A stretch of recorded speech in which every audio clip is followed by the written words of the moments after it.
फाल्गुन मास पावन आया, शिव भक्ति का सार, महादेव की महिमा गाए जग सारा संसार। भस्म रमाए जटा सवारी, गंगाधर अविनाशी, करुणा सिंधु भोलेनाथ हो, भव बाधा नाश हमारी। फाल्गुन मास में जो शिव को ध्याए, मन वांछित फल पाए, रोग शोक संताप मिटे, शिव कृपा बरसाए। हे त्रिलोचन हे आशुतोष, चरणों में रख लेना, फाल्गुन मास महात्म से जीवन सफल कर देना। ओम नमः शिवाय, हर हर महादेव। फाल्गुन मास भगवान शिव का प्रिय मास है। यह वह महीना है जिसमें भक्ति के साथ साथ आनंद उल्लास आध्यात्मिक चेतना का अद्भुत संगम देखने को मिलता है। इस मास में किए गए जप तप व्रत कथा श्रवण शिव भक्ति की आराधना कई गुना फल देने वाली है। प्रिय भक्तजनों, आज से आप नित्य प्रति सुबह 4 बजे हमारे चैनल पर फाल्गुन मास महात्म्य की कथाओं को सुनना प्रारंभ करेंगे। यह कथाएं पूरे फाल्गुन मास में हर दिन अध्याय दर अध्याय सुनाई जाएंगी, ताकि आप सभी इस पावन मास की महिमा रहस्य और आध्यात्मिक महत्व को गहराई से समझ सके। इन कथाओं के माध्यम से जानेंगे फाल्गुन मास इतना विशेष क्यों है, भगवान शिव की इस मास में कैसे कृपा बरसती है और किस प्रकार फाल्गुन मास महात्म्य का श्रवण जीवन में शांति आनंद और मोक्ष का मार्ग दिखाता है। तो प्रिय भक्तजनों, आप सभी अपना प्यार बनाए रखना और कथा सुनते हुए हर हर महादेव जरूर लिखना और अपना नाम भी जरूर बताना, जिससे महादेव के चरणों में आपकी हाजिरी लग सके। भगवान शिव का स्मरण करते हुए फाल्गुन मास महात्म्य की प्रथम कथा का शुभ आरंभ करते हैं। ओम नमः शिवाय, हर हर महादेव। एक समय की बात है, धरती पर पाप बढ़ने लगा। मनुष्य लोभ द्वेष और अहंकार में फंस गए, धर्म कमजोर होने लगा। तब देवता चिंतित होकर ब्रह्मलोक पहुँचे। देवऋषि नारद, धर्मराज यम, इंद्र, वरुण, कुबेर सभी एकत्रित हुए। नारद जी ने कहा, यदि मनुष्य को शीघ्र उद्धार का मार्ग नहीं मिला तो कलयुग और अंधकार हो जाएगा।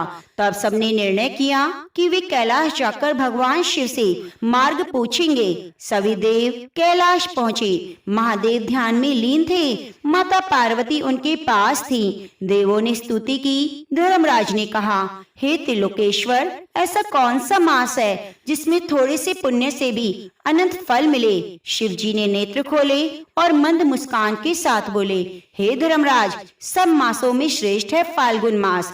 शिव जी ने आगे कहा, यह मास वसंत का दूत है। इसमें प्रकृति भी शुद्ध होती है और मनुष्य का हृदय भी। इस मास में जो भक्त सच्चे मन से कथा को सुनता है, नाम जप करता है, उसके जन्म जन्मांतर के पाप नष्ट हो जाते हैं। देव आश्चर्यचकित हो गए। धर्मराज ने आगे पूछा, यदि फाल्गुन मास सोमवार से प्रारंभ हो तो शिव ने कहा, तब तो वह वर्ष दुर्लभ हो जाता है। उस दिन की गई भक्ति करोड़ गुना फल देती है। शिव जी ने आगे कहा, कृष्ण प्रतिपदा को जो व्यक्ति यह संकल्प ले ले कि वह अपने मन को शुद्ध करेगा और मैं उसका रक्षक स्वयं बनता हूँ। बहुत समय पहले की बात है, अवंती नगरी में कुशाग्र नाम का एक व्यक्ति रहता था। वह बहुत झूठ बोलता, दूसरों को धोखा देता, किसी देवता को नहीं मानता। लोग उससे डरते थे, पर उसका कोई आदर नहीं करता। उसने जीवन में कोई व्रत नहीं किया, दान भी नहीं दिया, कथा भी नहीं सुनी। एक दिन अचानक वह बीमार हो गया। मृत्यु का समय आया। यमदूत उसे लेने आए। वह भय से कांप उठा। उसने रोते हुए कहा, मैंने जीवन में कोई पुण्य नहीं किया, क्या मेरे लिए कोई मार्ग नहीं? यमदूत ने कहा, अब बहुत देर हो गई है। लेकिन उस दिन फाल्गुन मास के कृष्ण पक्ष प्रतिपदा थी। पास के घर में शिव कथा ओम नमः शिवाय का उच्चारण हो रहा था। कुशाग्र ने पहली बार कान खोलकर भगवान का नाम सुना और उसके मुख से अनायासी निकल पड़ा, हे शिव। बस यही एक शब्द उसके जीवन का सबसे बड़ा पुण्य बन गया। तभी वहाँ तेज प्रकाश हुआ। शिवदूत प्रकट हुए, यमदूतों को रोक दिया। शिवदूत ने कहा, यह आत्मा फाल्गुन मास में भगवान शिव का नाम ले चुकी है। यमदूत चकित रह गए। धर्मराज जी के पास यमदूत पहुँचे। धर्मराज ने कहा, शास्त्रों के अनुसार फाल्गुन मास मास में शिव नाम लेने वाला पापी भी मोक्ष का अधिकारी बन जाता है तो उसे मुक्त कर दिया जाए। कुशाग्र की आत्मा कैलाश पहुंची। भगवान शिव ने कहा, तुमने जीवन भर भूल की पर अंत में सही द्वार खटखटाया। फाल्गुन मास में लिया गया मेरा नाम व्यर्थ नहीं जाता। तो प्रिय भक्तजनों, यह कथा हमें बताती है कि यह ना सोचें कि हम पापी हैं, कभी निराश ना हो। भगवान का नाम कभी व्यर्थ नहीं जाता। फाल्गुन मास भगवान शिव का प्रिय मास है। प्रिय भक्तजनों, तो आज से हम भी संकल्प लेते हैं कि फाल्गुन मास में हम अपने जीवन की नकारात्मक को छोड़ेंगे और नित्य प्रति फाल्गुन मास की कथाओं को सुनेंगे। बहुत समय पहले वाशकल नामक गांव में बिनुक नामक एक ब्राह्मण रहता था। वह अधर्मी, दुरात्मा और महापापी था। उसकी स्त्री बहुत सुंदर थी। उसका नाम था चंचुला। वह सदा उत्तम धर्म का पालन करती, परंतु वेदों वैश्यगामी था। इस तरह कुकर्म करते हुए समय व्यतीत हो गया। उसकी स्त्री काम से पीड़ित होने पर भी सधर्म नाश के भय से कलेश सहकर भी काफी समय तक धर्म भ्रष्ट नहीं हुई, परंतु आगे चलकर वह भी अपने दुराचारी पति के आचरण से प्रभावित होकर दुराचारी और धर्म से विमुख हो गई। इस तरह दुराचार में डूबे हुए उसका बहुत सा समय व्यर्थ व्यतीत हो गया। वैश्यागामी दूषित बुद्धि वाला वह दुष्ट ब्राह्मण विंदों समय अनुसार मृत्यु को प्राप्त होकर नरक में चला गया। बहुत समय तक नरक के दुखों को भोगकर वह मूढ़ पापी विंध्य पर्वत पर भयंकर पिशाच हुआ। इधर उस दुराचारी विंदुक के मारे जाने पर वे चंचुला नामक स्त्री बहुत समय तक पुत्रों के साथ अपने घर में रही। पति की मृत्यु के बाद वह भी अपने धर्म से गिरकर पुरुषों का संग करने लगी। सती विपत्ति में भी अपने धर्म का पालन करना नहीं छोड़ती। यही तो तप है। कठिन तो होता है लेकिन फल मीठा होता है। एक दिन देव योग से किसी पुण्य पर्व के आने पर वह अपने भाई बंधुओं के साथ गोकर्ण क्षेत्र में गई। उसने तीर्थ के जल में स्नान किया और बंदी जनों के साथ वह घूमने लगी। वह एक देव मंदिर में गई। वहां उसने एक ब्राह्मण के मुख से भगवान शिव की परम पवित्र मंगलकारी कथा सुनी। ब्राह्मण कह रहे थे, जो स्त्रियां व्यभिचार करती हैं वे मरने के बाद यमलोक जाती हैं। तब यमराज के दूत तरह तरह की यातना देते हैं। वे उसके कामांगों को तप्त लोह के डंडों से दागते हैं। तप्त लोह के डंडों से उनका सत्संग कराते हैं। ये सारे दंड इतनी वेदना देने वाले हैं कि जीव पुकार पुकार कर कहता है, अब ये ऐसा नहीं करेगा। लेकिन यमदूत उसे छोड़ते नहीं। कर्मों का फल तो सभी को भोगना पड़ता है। देव, ऋषि, मनुष्य सभी इसी से बंधे हुए हैं। ब्राह्मण के मुख से ये वैराग्य बढ़ाने वाली कथा को सुनकर चंचुला भय से व्याकुल हो गई। कथा समाप्त होने पर सभी लोग वहां से चले गए। जब कथा बाचने वाले ब्राह्मण देवता से चंचुला ने कहा, हे ब्राह्मण देवता, धर्म को ना जानने के कारण मेरे द्वारा बहुत बड़ा दुराचार हुआ है। स्वामी, मेरे ऊपर कृपा कर मेरा उद्धार कीजिए। आपके प्रवचन को सुनकर मुझे इस संसार से वैराग्य हो गया है। मुझ मूढ़ चित्त वाली पापिन को धिक्कार है। मैं निंदा की योग्य हूँ। मैं बुरे विषयों में फंसकर अपने धर्म से विमुख हो गई थी। कौन मुझ जैसी को मार्ग में मन लगाने वाली पापिनी का साथ देगा? जब यमदूत मेरे गले में फंदा डालकर मुझे बांधकर ले जाएंगे और नरक में मेरे शरीर के टुकड़े करेंगे, तब मैं कैसे उन महायातनाओं को सहन कर पाऊंगी? मैं सब प्रकार से नष्ट हो गई, क्योंकि अभी तक हर पाप में मैं डूबी हुई हूँ। हे ब्राह्मण, आप मेरे गुरु हैं, आप मेरे माता पिता हैं। मैं आपकी शरण में आई हूँ। मुझ अबला का अब आप ही उद्धार करें। इस प्रकार विलाप करती हुई चंचुला ब्राह्मण देवता के चरणों में गिर पड़ी। तब ब्राह्मण ने उसे कृपा पूर्वक उठाया और इस प्रकार कहा, नारी, तुम सौभाग्यशाली हो जो भगवान शंकर की कृपा से तुमने वैराग्यपूर्ण ये कथा सुनी है और कथा को सुनकर समय से अपनी गलती का एहसास कर लिया है। तुम डरो मत, भगवान शिव की शरण में जाओ। परम कृपा से तुम्हारे सभी पाप नष्ट हो जाएंगे। मैं तुम्हें भगवान शिव की कथा सहित वह मार्ग बताऊंगा जिसके द्वारा तुम्हें सुख देने वाली उत्तम गति प्राप्त होगी। शिव कथा सुनने से तुम्हारी बुद्धि शुद्ध हो गई है और तुम्हें पश्चाताप हुआ है और मन में वैराग्य उत्पन्न हुआ है। पश्चाताप ही पाप करने वाले पापियों के लिए सबसे बड़ा प्रायश्चित है। जो मनुष्य अपने कुकर्म के लिए प्रायश्चित नहीं करता वह उत्तम गति प्राप्त नहीं करता, परंतु जिसे अपने कुकृत्य पर हार्दिक पश्चाताप है वह अवश्य ही उत्तम गति का भागीदार होता है। इसमें कोई शक नहीं। शुद्ध चित्त में ही भगवान शिव और माँ पार्वती का वास है। वह शुद्ध आत्म पुरुष सदा शिव के पद को प्राप्त करता है। इस कथा का श्रवण सभी मनुष्यों के लिए कल्याणकारी है, अतः इसकी सेवा और आराधना करनी चाहिए। हे ब्राह्मण पत्नी, तुम अनन्य विषयों से अपने मन को हटाकर भगवान शंकर की परम पावन कथा को सुनो। इससे तुम्हारे चित्त की शुद्धि होगी, तुम्हें मोक्ष की प्राप्ति होगी। जो मनुष्य निर्मल हृदय से भगवान के चरणों का ध्यान करता है उसकी एक ही जन्म में मुक्ति हो जाती है। यह कहकर वह ब्राह्मण चुप हो गए। हृदय करुणा से भर गया, वे ध्यान में मग्न हो गए। ब्राह्मण का यह उपदेश सुनकर चंचला के नेत्रों में आनंद के आंसू छलक आए। वह हर्ष भरे हृदय से ब्राह्मण देवता के चरणों में गिर गई, हाथ जोड़कर बोली, मैं कृतार्थ हो गई। हे ब्राह्मण, शिव भक्तों में श्रेष्ठ स्वामिन, आप धन्य हैं। आप परमार्थदर्शी हैं, सदा परोपकार में लगे रहते हैं। साधुओं, मैं नरक के समुद्र में गिर रही हूँ, कृपया करके मेरा उद्धार करें। जिस पौराणिक और अमृत के समान कथा की बात आपने की है उसे सुनकर ही मेरे मन में वैराग्य उत्पन्न हुआ है। उस अमृतमयी कथा को सुनने के लिए मेरे मन में बड़ी श्रद्धा है। कृपया आप मुझे सुनाएं। कथा सुनने की इच्छा मन में लिए हुए चंचला उस ब्राह्मण देवता की शरण में वहीं रहने लगी। गोकर्ण नामक महाक्षेत्र में उन ब्राह्मण देवता के मुख से चंचला भगवान शिव की भक्ति, ज्ञान और वैराग्य बढ़ाने वाली, मुक्ति देने वाली परम उत्तम कथा सुनकर कृतार्थ हुई। उसका चित्त शुद्ध हुआ। वह अपने हृदय में शिव के सगुण रूप का चिंतन करने लगी। वह सदैव शिव सच्चिदानंद में स्वरूप का स्मरण करती। इसके बाद अपना समय पूर्ण होने पर चंचला ने बिना किसी कष्ट के अपना शरीर त्याग दिया। उसे लेने दिव्य विमान पहुंचा।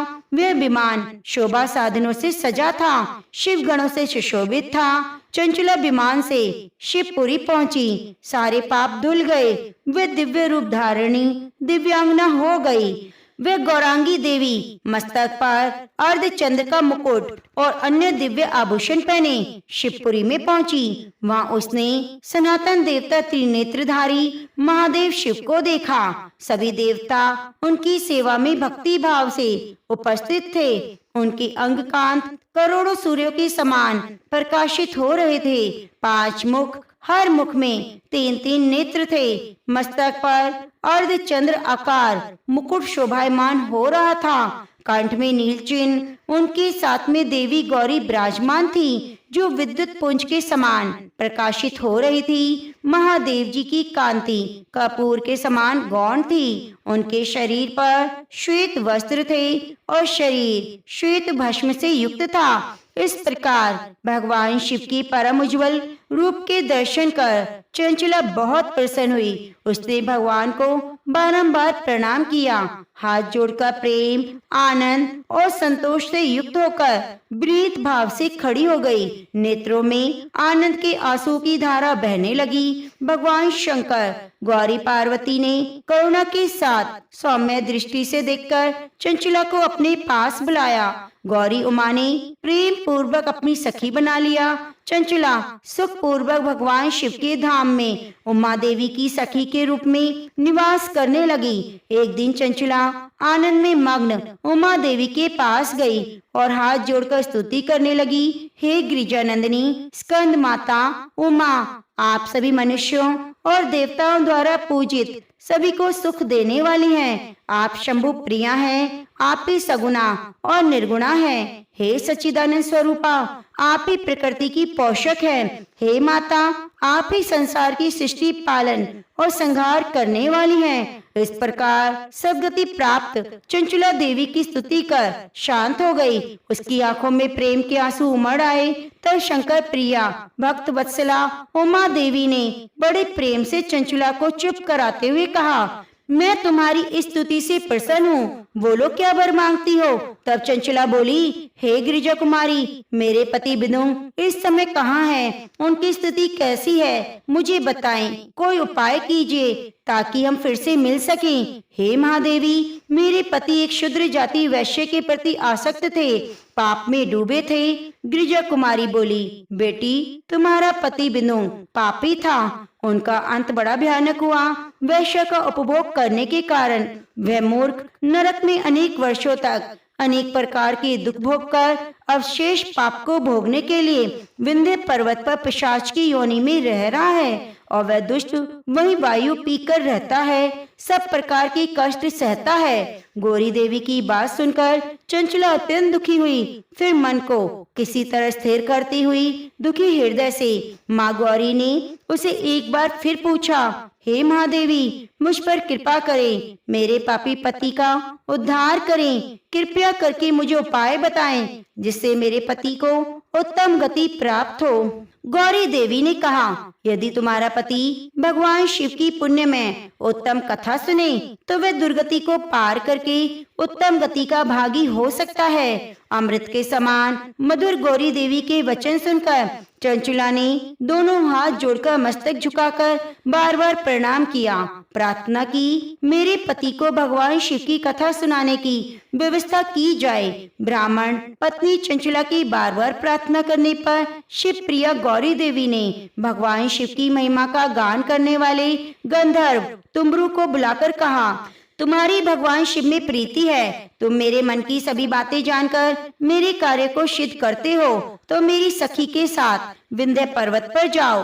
वहाँ महाघोर और भयानक पिशाच रहता है। पूर्व जन्म में वह पिशाच विनुंग नामक ब्राह्मण था। मेरी इस सखी चंचला का पति वह वैश्यगामी हो गया। वह स्नान संध्या आदि नित्य कर्म छोड़कर अपवित्र रहने लगा। क्रोध के कारण उसकी बुद्धि भ्रष्ट हो गई। दुर्जनों से उसकी मित्रता, सज्जनों से द्वेष बढ़ गया।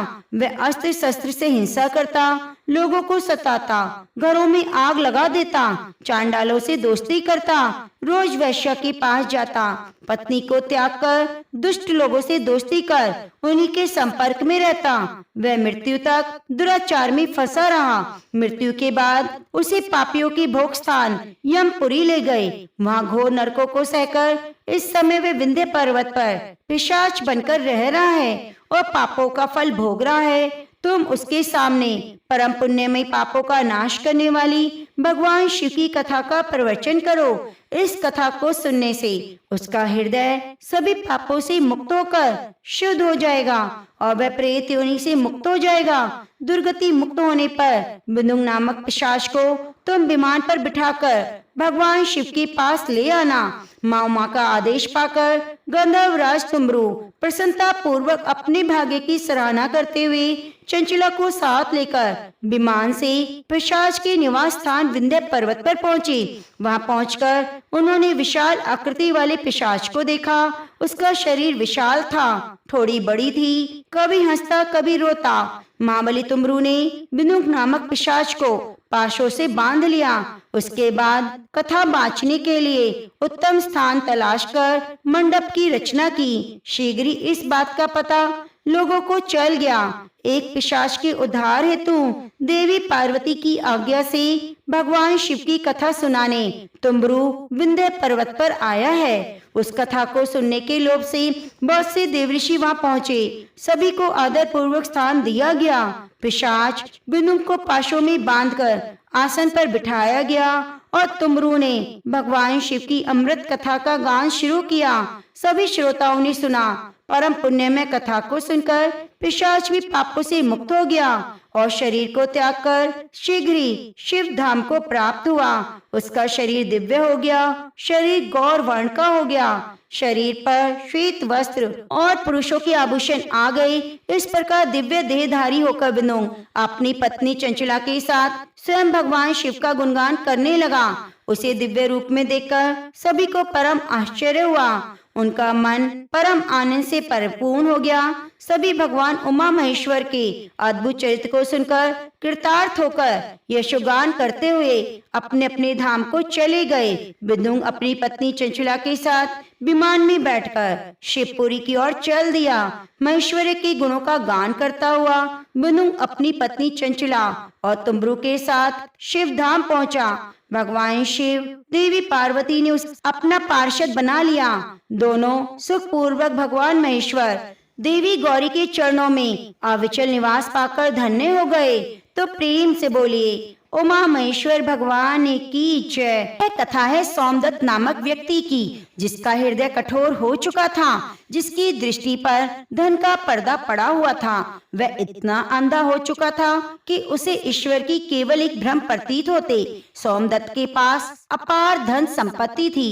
उसका भवन सोने चांदी की चमक से दमकता, जिसे देखकर सामान्य मनुष्य की आंखें चौंधिया जाती। लेकिन भक्तों, उस भव्य महल में सुख का नहीं, केवल वैभव का वास था। वहाँ शांति का नामो निशान नहीं था। सुबह सोमदत्त अपनी तिजोरी की चाबियों को देखकर संतोष करता।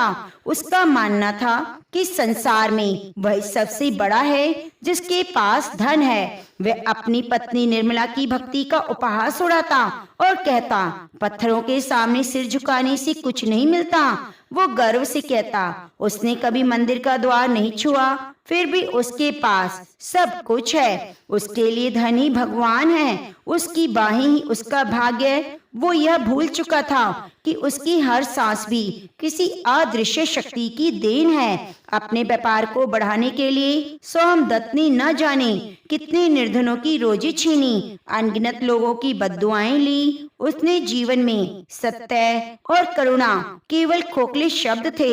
उसी घर के एक कोने में उसकी पत्नी निर्मला रहती, शांत, सहनशील, शिव की परम भक्त। वह प्रतिदिन भगवान शिव की आराधना करती, लेकिन अपने लिए नहीं, बल्कि अपने पति के पापों की क्षमा के लिए। जब वह शिवलिंग पर जल अर्पित करती तो उसकी आंखों से अश्रु बहते। वो बस यही प्रार्थना करती, हे भोलेनाथ, मेरे स्वाद की रक्षा करना, उन्हें उस पाप की अग्नि से बाहर निकाल लेना जिसमें वे स्वयं जलते जा रहे हैं। लेकिन सोमदत्त का हृदय इतना कठोर हो चुका था कि वो अक्सर निर्मला के हाथ से पूजा की थाली छीनकर दूर फेंक देता। क्रोध में कहता, यदि इस घर में रहना है तो ये सब आडंबर छोड़ना पड़ेगा। एक दिन उसने महल में भव्य भोज का आयोजन किया। निर्मला को आदेश दिया कि वे कीमती आभूषण पहनकर आए। उस दिन भी निर्मला ने गहनों के स्थान पर रुद्राक्ष की माला धारण की, माथे पर भस्म का तिलक लगाया।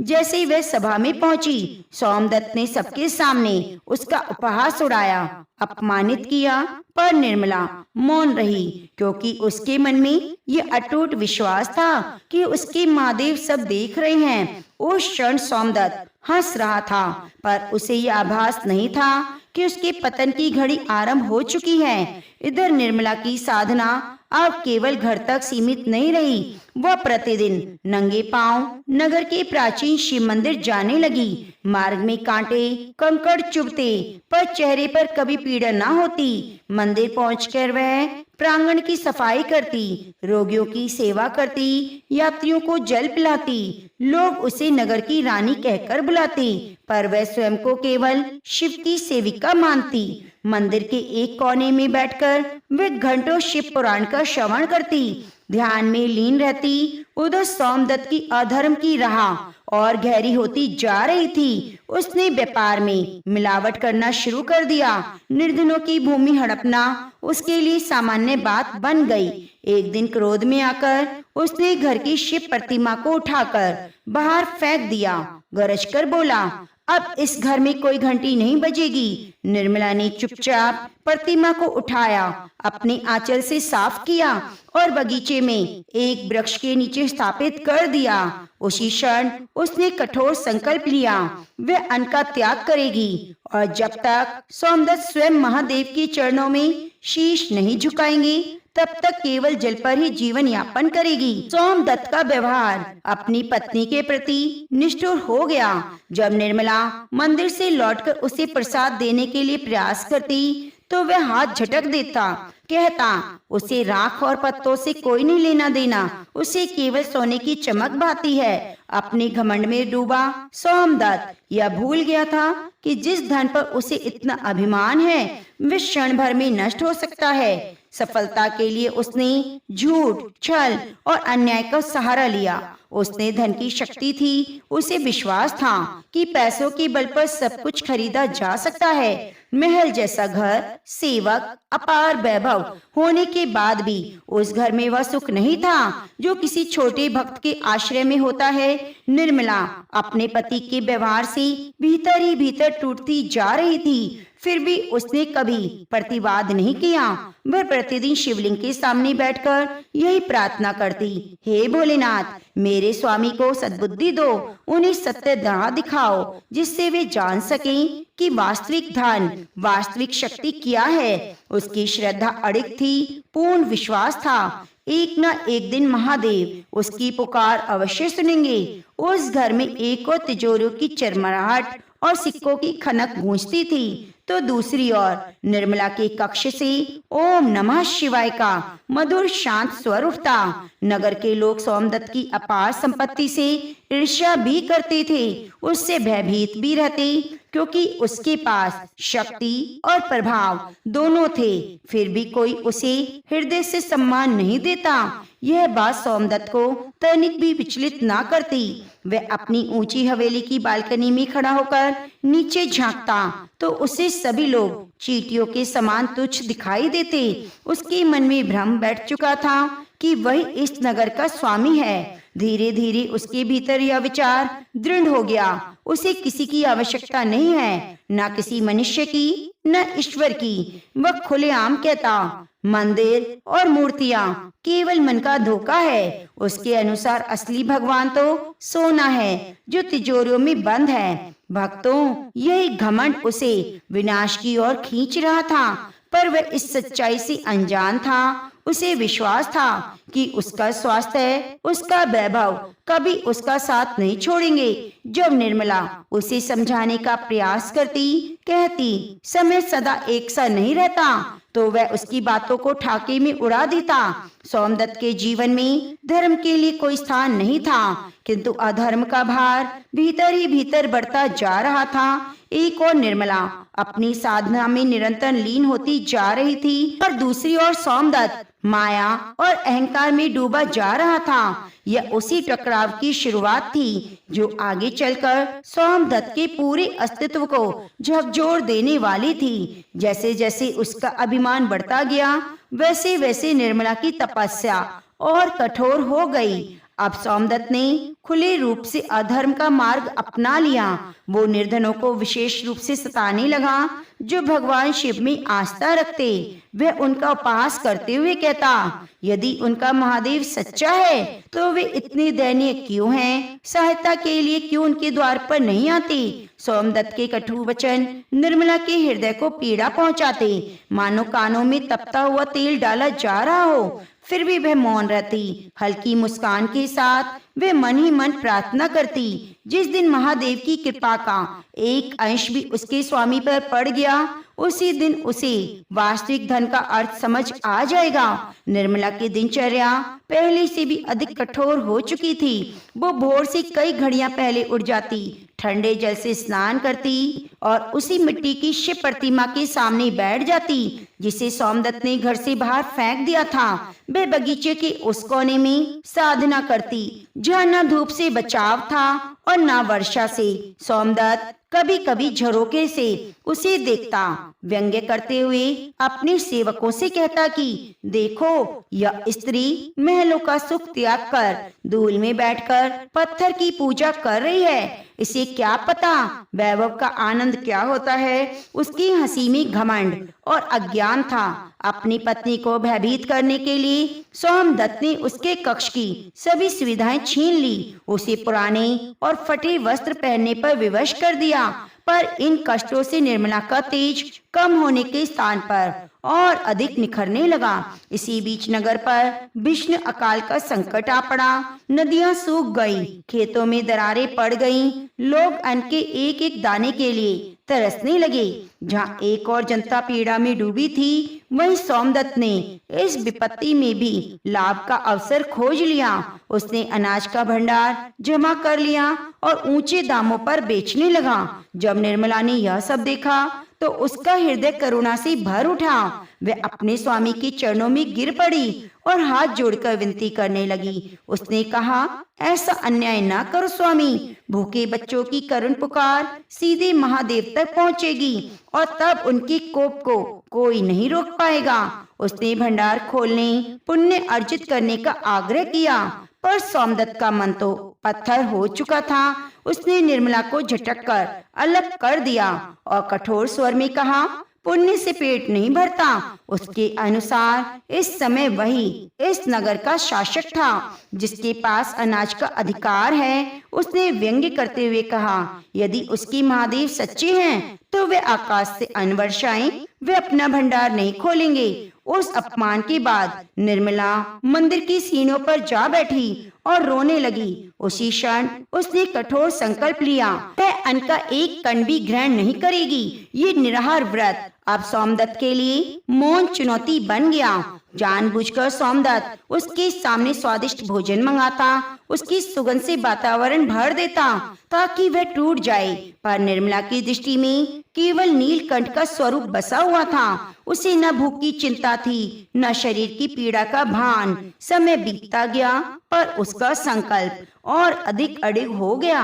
उधर सोमदत्त की बेईमानी की सीमा पार हो चुकी थी। अपने धन के बल पर वह मृत्यु तक को चुनौती दे सकता था। उसे ये घमंड हो गया। उसी घमंड में उसने महल के पास बहने वाली पवित्र नदी के तट पर एक विशाल मीनार का निर्माण आरंभ कर दिया जो नगर के सभी मंदिरों के शिखरों से ऊंची हो। उसकी इच्छा थी कि लोग देवालयों की ओर न जाएं, बल्कि बनाई हुई मीनार को देखकर ही उसे महान समझे। प्रिय भक्तजनों, यही दुस्साहस उसके पतन की पहली सीढ़ी बन गया और उसे आभास भी नहीं चला।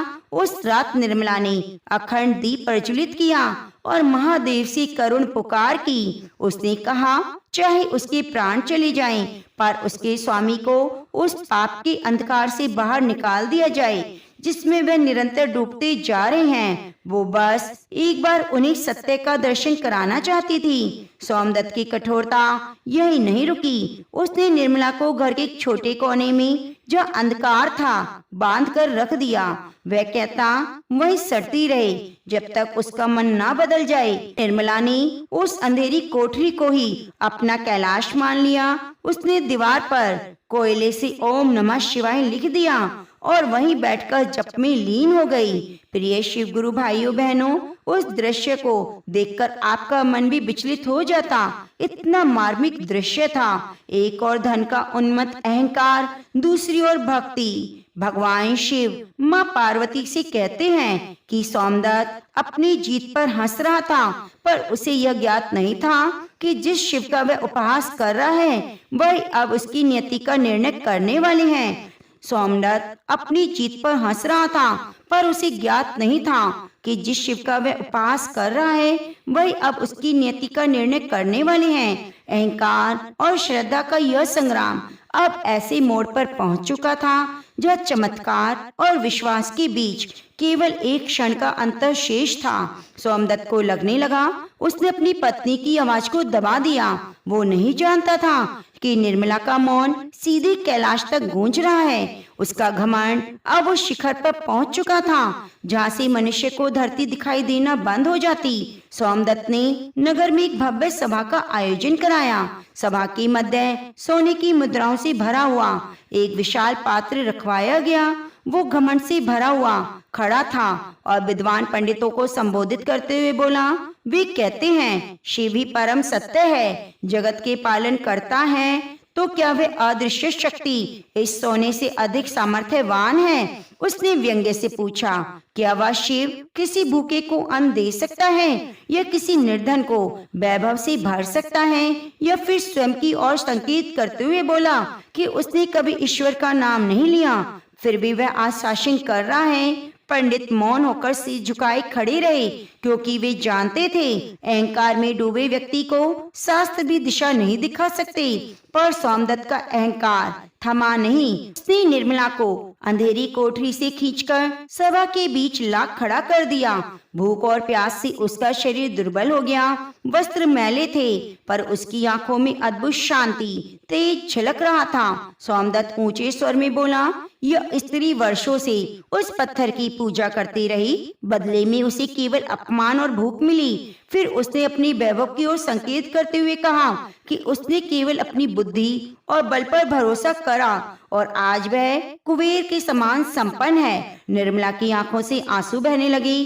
कांपती वाणी में उसने कहा, महादेव को चुनौती ना दीजिए, वे करुणा के सागर हैं, पर जब उनका प्रचंड रूप प्रकट होता है तो ब्रह्मांड में कहीं भी शरण नहीं मिलती। उसने कहा, यह धन और वैभव क्षणिक है, जो आज है और कल मिट्टी में मिल जाएंगे। अभी भी समय है। उसने चरणों में सिर झुका लेने का। सोमदत्त ठहाका लगाकर हंसा और बोला, डरने वाला नहीं मैं। उसने घोषणा की, आज ही नगर के सबसे प्राचीन शिव मंदिर को तुड़वाकर वह अपना गोदाम बनाएगा। उसने चुनौती दी, यदि शिव में शक्ति है तो रोककर दिखाएं और अपने भक्त की लाज बचाएं। प्रिय भक्तजनों, जैसे ही उसके मुख से यह अपशब्द निकले, दोपहर के उजाले में बिना बादलों के ही आकाश में तेज गर्जना हुई। महल की दीवारें भूकंप की तरह कांपने लगी। सभा में बैठे लोग भयभीत होकर भागने लगे, पर सोमदत्त का अहंकार अभी भी नहीं टूटा। उसने इसे सामान्य प्राकृतिक घटना समझा और निर्मला को धक्का देकर मंदिर की ओर बढ़ गया। उसने मजदूरों को आदेश दिया, कुल्हाड़ी उठाओ, मंदिर के शिखर को गिरा दो। जैसे ही मंदिर की दीवार पर पहला बार पड़ा, सोमदत्त के शरीर में तीव्र वेदना दौड़ गई। उसे लगा मानो किसी ने उसके हृदय पर तपता हुआ लोहा रख दिया। वो वहीं धरती पर गिर पड़ा। उसकी सांसें रुकने लगी और चेहरा नीला पड़ने लगा। वो चीखना चाहता था, पर कंठ से स्वर नहीं निकल पा रहा था। उसका शरीर मछली की भांति छटपटाने लगा। उसे अपने चारों ओर भयावह आकृतियां, यमदूतों की परछाइयां दिखाई देती, जो सेवक और रक्षक उसकी शक्ति का प्रतीक थे। वे इस दिशा को छोड़कर पीछे हट गए और भय से दूर खड़े रह गए। प्रिय शिव गुरु भाइयों बहनों, यह वही क्षण था जब सोमदत्त को पहली बार यह अनुभव हुआ कि उसकी अपार संपत्ति, ढेर सारा सोना भी उसकी सांस नहीं दे सकता। उधर अपने स्वामी की दशा देखकर निर्मला व्याकुल होकर मंदिर के गर्भगृह की ओर दौड़ी। उसने शिवलिंग को अपने हृदय से लगा लिया और फूट फूट कर विलाप करने लगी। उसने करुण स्वर में प्रार्थना की, हे भोलेनाथ, मेरे सुहाग को क्षमा कीजिए। वे अज्ञानवश ये सब कर बैठे हैं। उन्हें अपने कर्मों का बोध नहीं। यदि दंड देना है तो मुझे दे दीजिए, पर उनके प्राणों की रक्षा कीजिए। प्रिय शिव गुरु भाइयों बहनों, भगवान भोलेनाथ शिव चर्चा में सुनाते हैं कि यह पुकार इतनी निष्कलुष थी कि जैसे पत्थर की मूर्तियों से भी करुणा टपकने लगी। महादेव की कृपा से सोमदत्त की सांसें तो बच गई, पर उसे ऐसा पाठ पढ़ाने का निश्चय हुआ कि जिसे वे जीवन भर याद रखे। मृत्यु के मुख से निकल आने के बाद उसके शरीर में एक भयावह रोग ने घर बना लिया। उसका वही सुदृढ़ शरीर, जिस पर उसे बहुत घमंड था, धीरे धीरे क्षीण होने लगा। अहंकार का विशाल भवन थिरकने लगा और शिव लीला का वास्तविक रूप प्रकट होने लगा। सोमदत्त ने मंदिर की चौखट पर मिले उस झटके को अपनी साधारण शारीरिक कमजोरी मानकर अनदेखा करने का प्रयास किया, पर नियति का लेखा अब लिखा जा चुका था। कुछ ही समय में सोमदत्त शैया से बंध गया। जिन पैरों से वह कभी गर्व से धरती को रौंदता था, उन्हें अब खड़े रहने का सामर्थ्य ना बचा। फिर भी उसका मन शुद्ध नहीं हुआ। उसने सोचा, धन का और अधिक प्रदर्शन करने से यह रोग स्वयं ही समाप्त हो जाएगा। उसने देश विदेशों के नामी वैद्यों को भारी स्वर्ण देकर बुलवाया। औषधियों से महल भर गया, पर शरीर की जलन पीड़ा कम नहीं हुई। प्रिय भक्तजनों, सोमदत्त की अधर्म वृत्ति ने एक और विकराल रूप धारण कर लिया। उसने यह सोचकर कि बीमारी के कारण उसका व्यापार दूसरों के हाथों न चला जाए, बिस्तर से ही कठोर आदेश देने शुरू कर दिए। उसने नगर के अनाज भंडार पूरी तरह बंद करवा दिए और कह दिया, जब तक वह स्वस्थ नहीं होता कोई भी चैन से भोजन नहीं करेगा। इतना ही नहीं, उसने गरीब बस्तियों तक जाने वाले जल स्रोतों को भी रुकवा दिया। वह अपनी पीड़ा का प्रतिशोध निर्दोष जनता से लेना चाहता था। उसी भ्रम था कि दूसरों को तड़पाकर वह अपने कष्टों को कम कर लेगा। प्रिय शिव गुरु भाइयों बहनों, यह वही अवस्था थी जब मनुष्य अपने कर्मों से राक्षस बन जाता है। सोमदत्त की इस अमानवीय क्रूरता को देखकर निर्मला को तो हृदय रो पड़ा। वह अपने पति के पास पहुंची और हाथ जोड़कर विनती करने लगी कि इस अधर्म को अग्नि को और ना भड़काएं। जो पीड़ा वह सह रहे हैं वे उनके अपने कर्मों का फल है। इसे दूसरों को कष्ट देकर और ना बढ़ाएं। उसने दया की प्रार्थना की और कहा, यदि अब भी मार्ग नहीं बदला तो महादेव का अगला प्रहार सहने की शक्ति उनमें ना बचेगी। पर सोमदत्त क्रोध से भर उठा। उसने निर्मला के मुख पर पानी उछाल दिया और कठोर स्वर में कहा, मुझे उपदेश मत दो। क्रोध में अंधे सोमदत्त ने आरोप लगाया कि ये सब उसकी पूजा का परिणाम है। उसने कहा, निर्मला ने जानबूझकर महादेव से प्रार्थना करके उसे बीमार किया है ताकि वह इस महल की मालकिन बन जाए। यह सुनकर निर्मला अपाक रह गई। उसके मुख से कोई उत्तर ना निकला।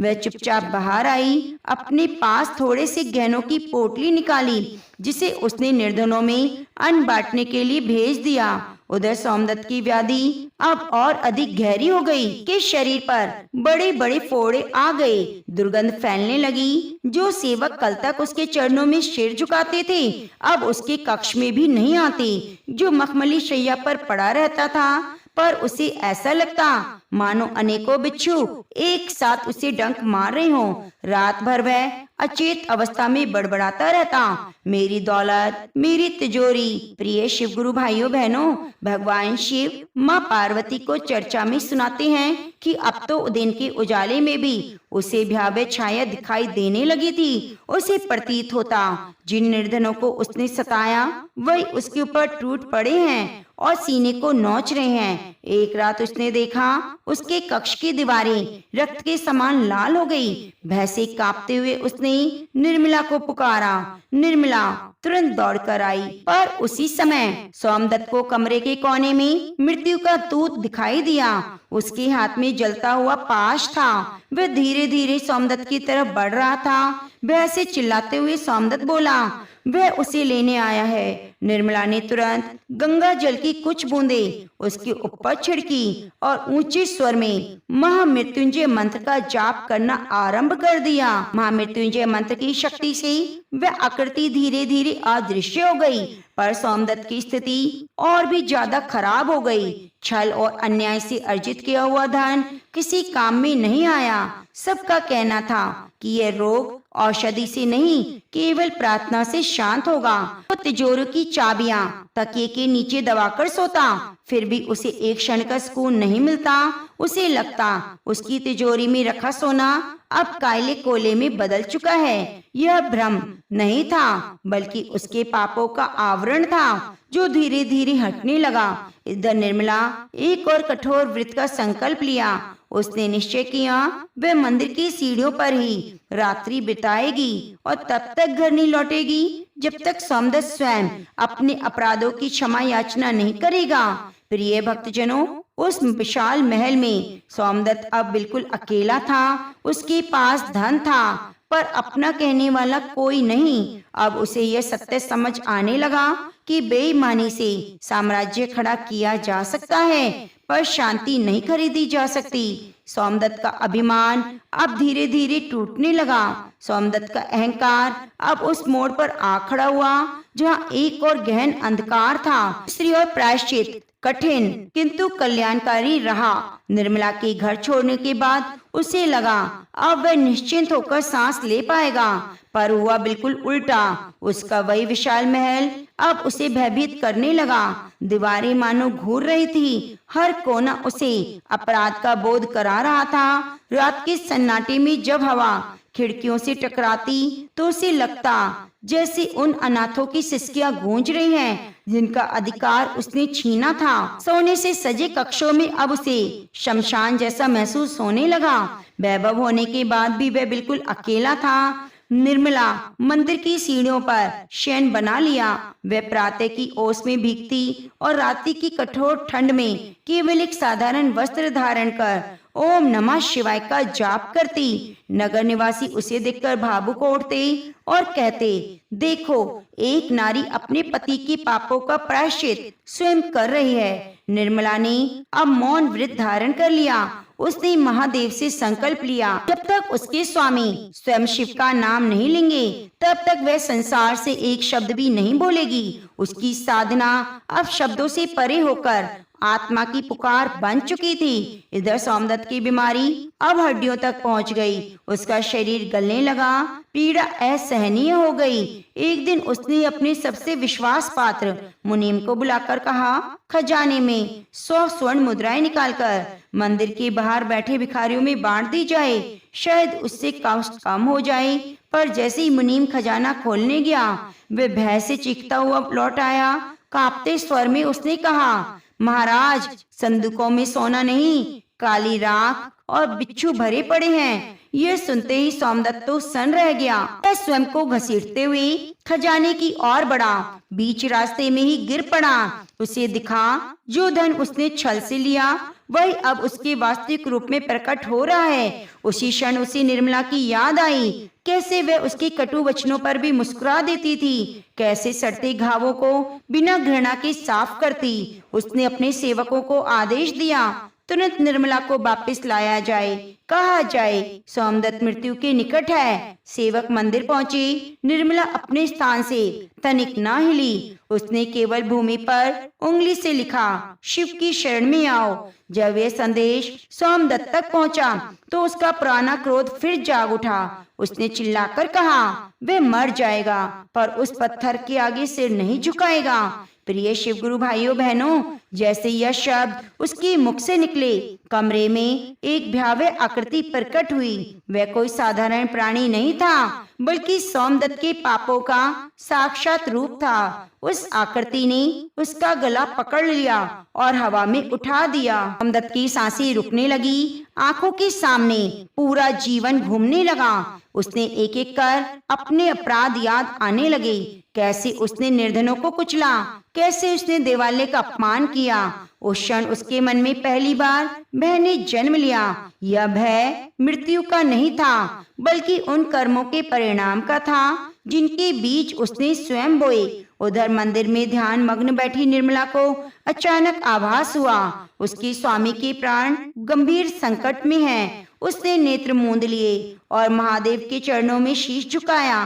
करुण स्वर में उसने प्रार्थना की, हे मृत्युंजय, हे करुणामय प्रभु, यदि मेरी सेवा में तनिक भी सत्य है तो मेरे पति को उस अंधकार से बाहर निकालें। उन्हें मृत्यु नहीं बल्कि आत्मबोध मुक्ति पथ दीजिए। निर्मला के संकल्प में ऐसी दिव्य शक्ति थी कि काल के दूत भी ठिठक गए। जैसे सोमदत्त का गला छूटा, वे बिस्तर पर गिर पड़ा और बच्चों की तरह रोने लगा। अब उसे भली भांति समझ आ गया कि उसका वैभव अहंकार उस अदृश्य सत्ता के सामने धूल के कण के समान भी नहीं। कांपती हुई आवाज में उसने पहली बार पुकारा, निर्मला मुझे बचा लो, महादेव मुझे क्षमा करो। जैसे उसके मुख से महादेव का नाम निकला, उस अंधकार में कक्ष में एक दिव्य सुगंध फैल गई। यह पुकार केवल उसके कंठ से नहीं, उसकी आत्मा से निकली थी। उसे अनुभव हुआ मानो भीतर वर्षों से धक रही आग पर किसी ने शीतल जल की धार डाल दी हो, किंतु पापों का लेखा सरल नहीं होता। उसके भीतर का अहंकार अभी पूरी तरह समाप्त नहीं हुआ था। उसका झुकना अभी भय से पूर्ण था, पूर्ण समर्पण नहीं। अंतर्यामी महादेव ये भलीभांति जानते थे, इसलिए उसके शरीर की व्याधि तत्काल शांत नहीं हुई। अगली सुबह निर्मला मंदिर से महल लौटी। जब वह सोमदत्त के कक्ष में पहुंची तो उसकी आंखों में करुणा के आंसू थे। निर्मला को देखते ही सोमदत्त ने कांपते हाथ उसकी ओर बढ़ाए, भर्राई आवाज में कहा, मुझे मंदिर ले चलो, उसी पत्थर के पास जिसे मैं कभी व्यर्थ कहा करता था। अब इस महल का सन्नाटा मुझे डराने लगा है। निर्मला ने कुछ कहे बिना उसे सहारा दिया। जो सोमदत्त कभी हाथियों में बैठकर, पालकियों में बैठकर निकलता था, वही आज पत्नी के कंधे के सहारे लंगड़ाता हुआ मंदिर की ओर बढ़ चला। नगर निवासी यह देखकर हैरान हो गए। कभी जिनके भय से लोग मार्ग बदल लेते थे, आज दयनीय दशा देखकर कोई हंसा तो किसी की आंखें नम हो गई। उसका गलता हुआ शरीर, पीड़ा की गंध लोगों को दूर हटने पर विवश कर रही थी। उसी क्षण सोमदत्त को पहली बार महसूस हुआ कि जब मनुष्य के पास कुछ भी नहीं बचता, तब उसके कर्म और ईश्वर का नाम ही वास्तविक सहारा है। मंदिर की सीढ़ियां उसके लिए पर्वत समान कठिन थी, पर हर पायदान पर उसने एक एक पाप का स्मरण होता आया। वो बार बार लड़खड़ाता, गिरता, निर्मला थाम लेती। जैसे ही दोनों मंदिर की गर्भगृह के द्वार पर पहुंचे, सोमदत्त की आंखों के सामने एक अलौकिक तेज आ गया। उसे अनुभव हुआ मानो स्वयं नंदी बाबा उसे भीतर आने का संकेत दे रहे हैं। कांपते शरीर से शिवलिंग के सामने दंडवत हो गया। लंबे समय तक वहीं पड़ा रहा, आंसू बहाता रहा। उस क्षण उसे ना तो धन की कामना थी और ना ही रोग मुक्ति की याचना। बस इतना बोला, हे भोलेनाथ, मैंने जीवन भर तुच्छ धूल को भी सब कुछ समझा, सोने को ईश्वर मान लिया। आज ज्ञात हुआ सच्चा भैरव तो आपके चरणों की रज है। मुझे क्षमा कर दीजिए प्रभु। भक्तों, उसके हृदय से निकले इस सच्चे पश्चाताप से वातावरण में एक विचित्र कंपन फैल गया। सोमदत्त का समस्त अहंकार टूट गया, शरीर गल गया, वैभव नष्ट हो गया, धन हाथ से चला गया, पर अंत में उसने वह पा लिया जो युगों की तपस्या से भी दुर्लभ है। भगवान शिव का सानिध्य है। आज भी उस नगर में ये गाथा गूंजती है। कैसे एक अहंकारी पापी एक पतिव्रता नारी की भक्ति अपने सच्चे पश्चाताप के बल पर महादेव को प्रिय